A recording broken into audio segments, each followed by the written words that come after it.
What is up, guys? Today I'm gonna go to the shop and do some cleaning. Well, I have a million other things I need to do there. I've finish my drift car and work on customer cars and do stuff in my office and do all this other stuff. Cleaning is important, and while everyone does a really good job of keeping the shop clean, there's still just like junk that's kind of like stuff that nobody knows if it's garbage or not. It's stuff only I know if it's garbage or not. So my goal today is to, go there and just throw out a bunch of crap, because it's stuff I've been tripping over and everybody's been tripping over for who knows, the last, whatever, 10 years that I've been in business. So that's what I'm gonna do. That's kind of it. All right, so pretty much there's piles of things like this. So like, well, it's not junk, you know what I mean? Like it's, okay, so like, I don't know. These are like those zip tie things to hold a radiator onto a radiator. So it's like, I don't want to throw them out. I don't need them, but it's like I have tons of this type of stuff and just randomness. So it's like, where do I put it? Like, you got to have a place for all the junk, like hoses. All right. So like this is my like, scrap hoses, right? So, well, I don't know, like, I don't want to throw it out, because if I have like 3 feet of something, sometimes that's what you need to like get yourself out of a pinch. It just looks like crap up there. And I don't know, like I have spots for stuff, but there's always like a spot for just junk. And that's like, okay, a good LS motor. Does it belong right here? Absolutely not. I did have like the whole wiring harness and everything for it, which is now gonna be garbage. That's actually getting thrown out. But like, I gotta like strip this thing down, because there's stuff I'm obviously never gonna use off this thing. But it's that. I'm just going through this corner, just like sweeping out all the stuff, right? So it's like, do I need this Harbor Freight floor transmission jack? Not really. We have one, we have a lift, but I don't want to throw this thing out, because I don't know what happens if we're in the showroom and we got to do something. I don't know. It's like, it's a lot of this type of thing. I have 3 chop saws. It's like, well, what if that one breaks? That's my backup. I'm a hoarder, kind of. I do have, I have a bandsaw, I have a lathe, I have a mill, drill press. This is called a Pullmax. And then a bunch of tooling for the Pullmax. This is for, well, it's a shearing machine, but we use it for shaping sheet metal. So like right now there's thumbnail shrinking dies in there. So if you don't know what thumbnail shrinking dies do, Google that, you'll see. But it's basically a way to like shrink metal. In here there was like a ton of crap up here. I just like found some spots for it. So like, this is for holding stuff down to the table on the mill. This is the hydraulic ram for my tubing bender. I don't know, just junk, gaskets and stuff like that. I gotta have that. These are my dies for my tubing bender. Just some random clips and stuff like that. But, so right now I'm just kind of clean, like sweeping all this area out, because it's been years since it's been swept. There's just so much crap. I haven't cleaned my lathe in, I don't know, 5 years. It's like I cut something and it just, maybe I shouldn't say I haven't cleaned it in 5 years, but I haven't like really cleaned it. If there's a bunch of shavings, I'll like vacuum them out of there. Or, usually this stuff, I'll like brush them off down into there and then vacuum it out. But like, you can just look at how dirty it is. This is an awesome Monarch Lathe that I got. A friend of mine, he wasn't a friend and then he became a friend. He started coming to Cars and Coffee, and he works for one of the local colleges. And he said, hey, I'm in charge of the machine shop at Union College. And he said, in Schenectady, and he's like, I have an awesome lathe, but I'm forced to get rid of it. He's like, it's my go-to lathe. I use it all the time, but the school doesn't want it in the machine shop, because, when students' parents come in to the machine shop, they don't want some old crusty looking lathe. Now, this thing, it's built in 1942. you know, it's a 14-inch swing, or I'm sorry, it's a 14-inch, I think it's a 16.5-inch swing or something like that. Maybe it's, I don't know, 14 or 16. Whatever, doesn't matter the size of it, you don't care. But, you know, it's just an awesome lathe. I'm obviously not getting rid of this. This is the kind of tool I will, you know, I have it now and I'm never gonna need another lathe. This thing is awesome. And I'm thankful that someone said, hey, I got this lathe. You know, parents of students that are spending hundreds of thousands of dollars to send their kids to school don't wanna go in the machine shop and see this. Although this is probably better than 99% of the stuff that they make now. You know, I have a great Grobe bandsaw, and then, you know, plasma table, which, you know, it gets its little bit of use. It's kind of like, you know, I always thought, oh, if I just had a plasma table, I would use it all the time, and we don't use it that much.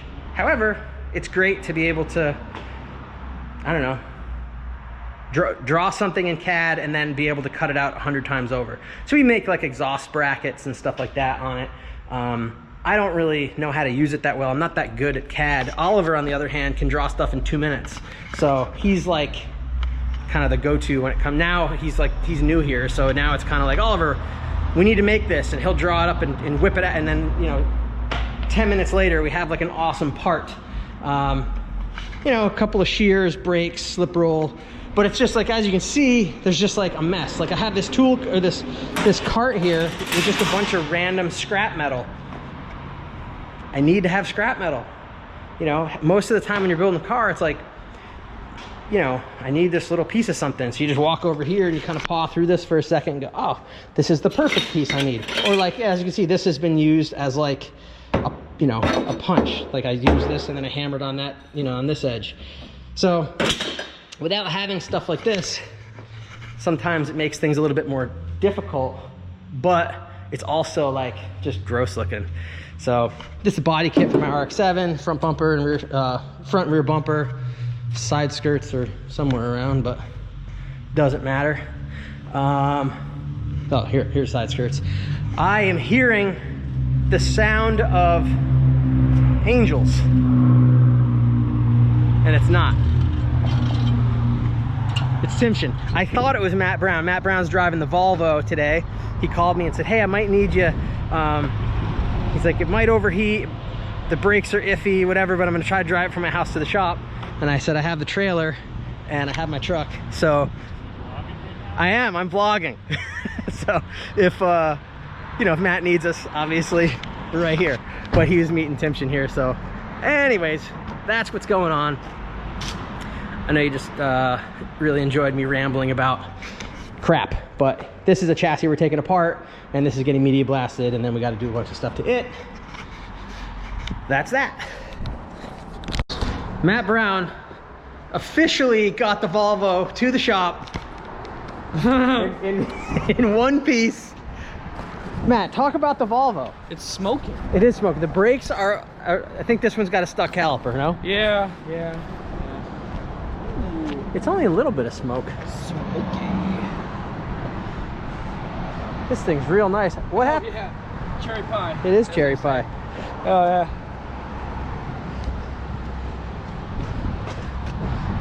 It's so dirty. This thing I pulled out of the week. Looks like it's been sitting for like 9 months. How long has it been sitting? Like 9 months. So Matt has been a big Volvo guy for about a year now. He bought this. Matt, what'd you pay for this thing? $400? A little more than that. He paid $600. Yeah, that's about right. And it only needs brakes. Yeah, and I needed an alternator, which I just put in. Needs another one? No, I'm just saying it needed an alternator. Oh. I just put it in. What else does it need? Brakes, that's it. Really needs a lift kit, but that's later on. So the goal with this is what? Just have fun, drift it in the winter. I don't know, it's a Volvo. And that pretty much sums it up? Yeah, pretty much. Yep. That's all you can say. It's a Volvo. Yeah, if I could sing that song that like the dudes sing over in Sweden, I would. How's that go? I don't know. Something like that, I don't know. I don't know that song. It's got blat in it or something. It's got what? Blat. Are you gonna wide body this? No. No wide body, no small block Chevy, no, oh, man. not doing that. Alright, I don't ride bikes. Okay. I think this is a perfect winter car. Oh, it's gonna be a great winter car. Rear wheel drive. Rear wheel drive. What's in your hair? Oh, I don't know. Leaves. Leaves. Yeah. All right. So the alternator had to come out the bottom, and it's been sitting under some trees. So. Oh, and you were on the ground. You Yeah. you did the alternator this morning? Yeah. Okay. How is it to work on? Huh? How is it to work on? Easy. Pretty much everything's a 10 or a 13. Okay. You'd recommend a Volvo to anybody in the market for a winter car? Absolutely. Yeah? Yes. Is it just a style thing, or are they just that good They're all just around? fantastic. They're tanks. So this car was, they made this from like 74 to 93. This is a 92. But like the doors on this thing just, you can't get a car that shuts like that anymore. That or a 911. What, 911 shut like that? Yeah. Oh, that's cool. Porsches are also tanks. This is almost the same thing as a Porsche. I agree.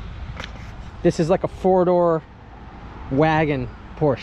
Kind of like a Cayenne. This is basically, a Cayenne. an older Cayenne. How much did you pay for your Cayenne? Yeah, Yeah, $600. $600. I think I paid. No. Oh yeah, that door doesn't open. Oh. The rest of them do though. It's been my storage for the past 9 months. So. It smells really good. Remember when we brought it here? It Yeah. smelled awful. What's in this? Oh yeah, I had a breakfast sandwich this morning. Oh my god. This is awesome. We have a lip for an S13. We have a cam angle sensor for an SR20. We got a lot of other random stuff. What's in the bag? What's in this bag? Yeah. Bunch of bolts. Just No, yeah, I found that in the back. That came with the car. And these are all what, receipts? All the receipts and me attempting to fill out paperwork to get it registered. Okay. It didn't come with a title. No, the lady told me, yeah, I have a Vermont registration for it. Because I'm like, sick, because you can use that in New York. It's like proof of ownership because they don't give titles out to cars over like 15 or 25 years old. It's got a white headliner. It does. It's pretty awesome. Yeah. And yeah, I got there and she's like, oh yeah, I have a registration. She didn't tell me it was a temporary registration. So like I had to go through all these hoops to get it registered. How are you gonna make it pass inspection? Okay. I mean, it'll pass inspection. It just needs a horn. Needs a horn, needs brakes. I think that's it. I don't know, I gotta look at Vermont's. Did you start inspection. smoking cigarettes? No. Okay. Not yet. I'm waiting for the day. I'm gonna start smoking Marlboros pretty soon here. Nice. Mm. Nope. Oh yeah, it is like a tank. One headlight's a little bit more yellow than the other. I don't know. It wasn't my doing. Probably hit something. It's not like a European car thing? I don't think so. It's not like a yellow light and a clear light? So this is a non-turbo. It's a non-turbo. Would you have preferred a turbo? No. Okay, you gonna turbo this one? No. Why not? Just because like it'll break. I don't want it to break. But have you have friends with turbo Volvos though, right? Yeah. And they're fast? They're not slow. I would not say fast, but they're not slow. Okay. Look at that shroud. Damn. So why did you do the alternator out the bottom? Yeah. Why didn't you just come out the top? It just kind of fell. And it fell, and then I'm like, oh, it's coming out the bottom now. And to get that bottom bolt, you gotta like lay down, because there's, for some reason they didn't decide to like put threads in the bracket for it to like screw into. It's nut and bolted on the bottom. Oh. It's kind of a pain to get to. Okay. But, you know. And what is this, a 2.4 liter? 2.3. 2.3 liter. 230. Ah. Okay. Did they make a 2.4 liter? I don't think so, no. They only made a 2.3 liter. No, they made a 2.1 and a 2.3. The 2.1 was earlier though. I think you find like a 70s, 80s one as a 2.3 or 2.1 in it. Now, this is what, oil? Yeah, somebody did, it's called Vermont undercoating. The entire underside of this car is just covered in grease, in oil, and everything else. And why they do that? I'm assuming because they wanted to keep the rust off of it, which it did a great job. The only rust is like on the bottom of the doors and the body. Yeah, the underside there's like of this no thing, rust on this thing at all. I mean, on the body there is, but like underneath, there's nothing, which is very surprising. So, structurally it's, but it's every time I turn, you know, every time I work on it, it's like 2 minutes in, I'm like, oh, can't touch anything. Because everything's covered in grease. Yep. So it's called Vermont undercoating. That's what yeah, that's what we're gonna call it. Is that something you're gonna start offering? 1945 yeah, speed and grease, everything. All right, so if you guys are looking to get your car Vermont undercoated, put it down in the comments. We will get you in. Next week, we're gonna do a demonstration video. We're actually gonna do it on Andy's C10. Yep, we're gonna do the truck. So Andy's truck, we're gonna do the Vermont undercoating on it. I think we're just gonna pretty much do everything except for the exterior, obviously. Maybe we'll do my truck after Andy's. $99.95 Vermont undercoating, let us know. Matt was just saying how it doesn't start. It only starts with if you spray throttle body cleaner, and then it starts. What's that vibration? Just the motor mounts. Nice. So motor mounts on this thing are a wear item. They're supposed to be replaced every 2 to 3 years. They're like $2 on Rock Auto. But I think these are probably the originals. And what year is this? 92. Okay. So you think they're originals, and they're supposed to be replaced every 2 years? 2 to 3. Okay.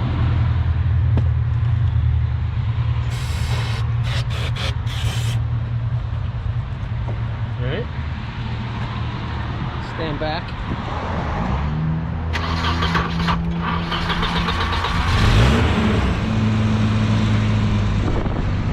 That's it.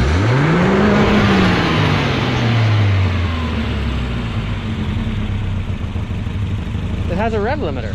It does, I'm surprised. I'm happy that it has a rev limiter. Me too. It would have blown up. It seems to run great.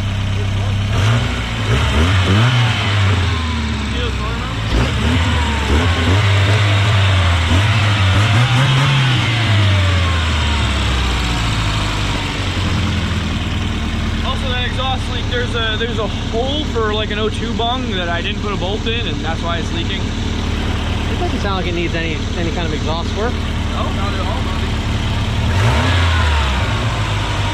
Maybe a little bit. Yeah. Well, awesome. I wish it was on the front. You can't swap them, can you? That guy's got a nice bike. I go through one of the bikes that you go too close. You do. You tear bikes up. I got somebody give me a bike up over there, but I can't get it down. I'm trying to get it down here. We gave you a brand new bike, I know. In the back, something went wrong with the rear tire. and it seems to be that something has gone wrong with this rear tire as well. Why are you so hard on rear tires? I ride miles every day, not blocks. I wish the sun was out. I don't know if the camera's gonna pick it up. Your iPhone did. Yeah. We're gonna go in here.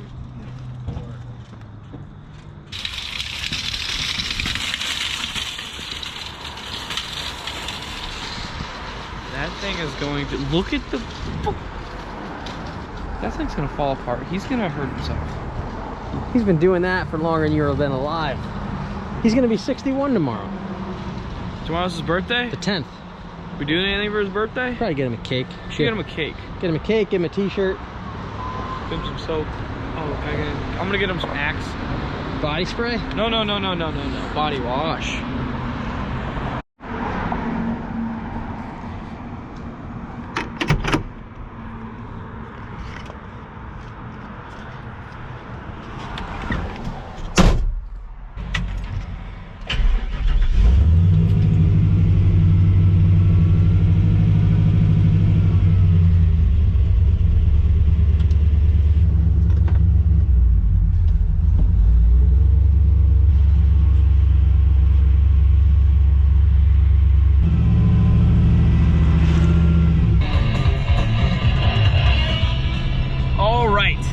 I'm heading home. That's pretty much it for today.